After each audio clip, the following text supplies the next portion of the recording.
Hi everyone, thanks for joining us today. I'm Jingmin, a psychologist from the Home Team Behavioural Sciences Centre, and today I'll be talking about a pilot study that we did on the experiences of hate in Singapore, specifically from a psychological and behavioural sciences perspective. Okay, so just a few caveats to go through before going into the actual study itself. So this is really a preliminary study on the experiences of hate incidents in Singapore. There may be some sensitive content shown on the slides. So if you feel uncomfortable at any point in time, feel free to look away or take a break if you need to. The views expressed in the presentation do not represent or imply the official views of MHA, and all examples and pictures used are purely for illustrative and learning purposes only. We do not endorse any of them. So going into the scope of today's sharing, first I'll be going through the background of the study. What is hate? Why are we studying hate incidents? Then I'll briefly go through the methodology of our study, and as well as some key findings that we have found. And last but not least, we'll leave with you some recommendations on what we can do moving forward. So I've been using the word hate for quite a few slides already. You may be wondering, what am I exactly referring to when I say hate incidents? So to be honest, there isn't actually any standardized definition of a hate incident across the globe. But for the purpose of our study, a hate incident refers to any act against a person or property that is motivated in whole or in part by an offender's bias against the victim's presumed membership to a social group or demographic. So this is actually a mouthful, so let me break it down for you. Basically, any act, whether it's criminal or non-criminal, as long as it is motivated by bias, against the victim's group membership. So group membership can be in terms of race or religion or gender or anything along the lines of group membership, then we will call it a hate incident. So perhaps the first thing that comes to mind in terms of hate incidents in Singapore would be those that are based on race. So one key example would be what happened last year, where this Indian lady was actually kicked by a Chinese man when she was walking on the streets. We also have hate incidents that are based on religious bias. So, for example, here we see a Chinese woman who was actually intentionally disrupting her neighbor from his prayer rituals, basically. So from these two examples alone, you may notice that hate incidents can vary quite a bit, right? The left one, it involves physical violence. You see physical injuries, but the right one is just plain annoyance. There wasn't any physical harm involved. And indeed, hate can actually manifest itself in many different ways. And a good way of presenting this is to use a pyramid of hate. Yeah, so as you move up the pyramid, hate actually evolves from something that is seemingly innocuous, like insensitive remarks, insensitive jokes, things like that, to something that can actually cause life-threatening or physical consequences. So this would include things like murder, rape, terrorism even. So the one big reason why we are interested in hate incidents is because it can cause significant impacts on the victims at an individual level, as well as on the societal level. So going back to the example of the Indian lady, right? Subsequently, her daughter actually made an Insta story post, which is what you are seeing here. And it talked about how, the victim was so shaken, she was crying, she was bleeding, and eventually she even became afraid of taking a walk in her own country. So all these examples actually, they serve as a reminder for us that race and religion remain to be critical fault lines in Singapore. In fact, in 2020, the number of police reports that involve R&R incidents actually doubled. But we are not only interested in this kind of prosecutable, criminal kinds of hate incidents. We are also looking into more everyday forms of hate incidents, which brings me to the next part, which is on our research questions. So we have outlined 3 main research questions. The first has to do with prevalence, specifically what are the different types of hate incidents that we see in Singapore, where do they occur, who are they being perpetrated by, so contextual cues like this as well. We are also interested in the psychosocial impacts of hate incidents at an individual level on the victims, as well as at a community level. And last but not least, we are also looking at the ways of management and intervention for hate, specifically zooming into the role of law enforcement. But due to time constraints, I would mostly be covering the first and the third point. Okay, Going into our methodology, so we conducted an online survey and collected 530 responses. And basically, you can see the demographics of our respondents. As you can see here, the age groups, we have quite a varied age group ranging from 18 years old all the way to 81 years old. In terms of gender, we have quite an even split between females and males, and in terms of nationality, most of our participants are also Singaporeans, and some are Singapore PRs. In terms of race, our sample is actually pretty representative of the national demographics. Okay, and in terms of religion, we also have respondents from different religious backgrounds, so these are some examples. Okay. So going into our first key finding, which is on the prevalence of hate incidents. Specifically in our questionnaire, we actually asked about how frequent they experience the different types of hate incidents in the past 3 years. So 4 key themes were actually identified, and they are listed in the boxes here that you see. And they actually neatly fall into the different pyramid levels as well. So going into the first type of hate incident, we have avoidance and or exclusion. So this type of hate incident is usually indicated by facial expression or body language, right? So things like changing seats when someone comes close to you, or using a language that the victim does not understand. So all these can indicate avoidance or exclusion. And around half of our respondents actually experienced that in the past 3 years.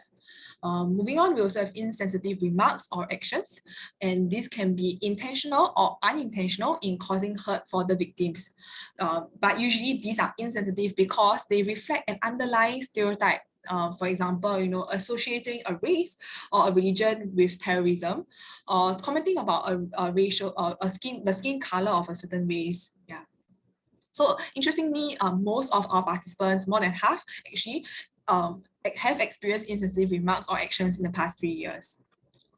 Going a step up the pyramid, we have verbal abuse. So the difference between this and insensitive remarks is that verbal abuse, they are out there to cause harm to the victim. So this would usually include things like slurs, vulgarities, derogatory names. It's clear cut that it's out there to cause harm, basically. So verbal abuse can take place online or offline. And so some key common words that we saw include, ugly, smelly, using crude language, using vulgarities, things like that. And then we also looked into discrimination.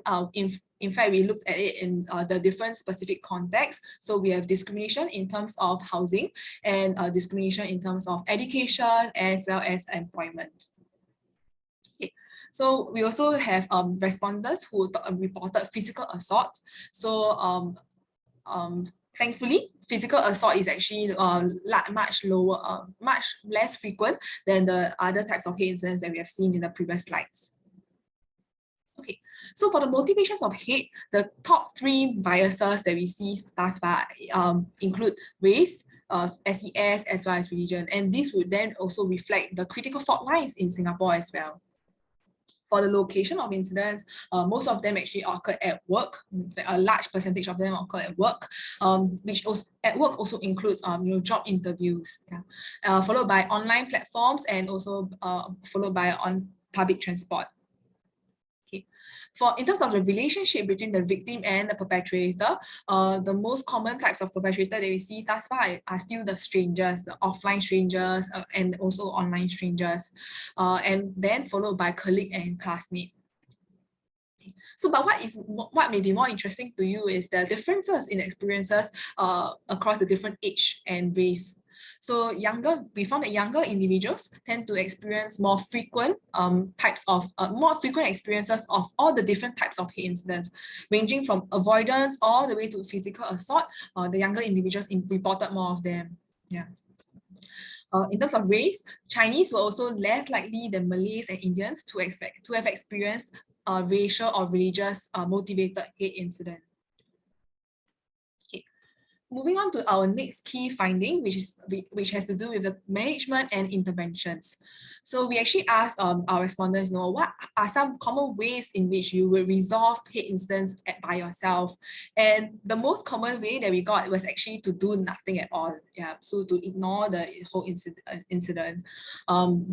But besides that, our respondents also indicated that they would report the incident to the law enforcement officer, or it could also be a figure of authority like their boss or supervisor. Yeah. Many of them also talk to friends or family about their own grievances, right? Yeah. Yeah. And so another very related point is what are some challenges that they face when resolving hate incidents? And this is very closely tied to why many of them chose inaction. Yeah. So the most common challenge would be resistance from a perpetrator in terms of being defensive, being stubborn, or not being apologetic. Another common challenge would be communication difficulties, for example, a language barrier, or just managing a sensitive issue like this is just very hard by itself as well. Some also raise that when they tried to confront the perpetrator, they were the whole situation escalated into a conflict, and then harsh words that were exchanged, emotions like anger gets involved, and then it doesn't help the whole situation as well. So how then can we improve our support and intervention measures? So our respondents actually indicated that they were satisfied when they were reassured, when they felt listened to, when they were given referrals, when they were given advice, and they were unsatisfied when they were not listened, of course, when they were gaslighted. So gaslighting refers to questioning the respondent or the victim. Are you sure you feel that way? Are you sure it is offensive? Things like that. Minimizing and dismissing, or for example, saying things like, it's no big deal lah, just continue on with your life. Why don't make a big thing out of nothing, things like that.